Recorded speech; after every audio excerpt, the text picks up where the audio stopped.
آیا تاسو هم دا سوچ کوئ چې په مونږ اټکي د چا د یادولو سر راځي؟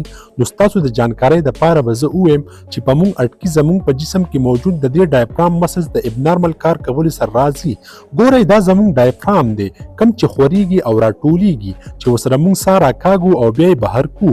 د ډایفرام سره زمونږ په وکل کارډ کې موجود دا ګلاټس مسلز هم بندېږي او کولاویږي. مطلب دا چې ډایفرام، پیپړې او ګلاټس مسلز په شریکه کار کوي، خو بعض اوقات زمونږ ډایفرام په صحیح توګه راټولیږي او خورېږي نه.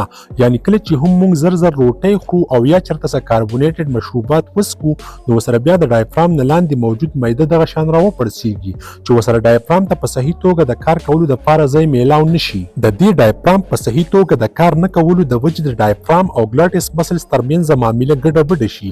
د دې سره د ګلاټس مسلز د هوا اخیستو په دوران کې اچانک دغه شان بندېدل او کولاوېدل شروع شي چې ورسره اکسیجن په صحیح توګه نشي دنده کېدی او بیا په مونږ اټکي ولګي.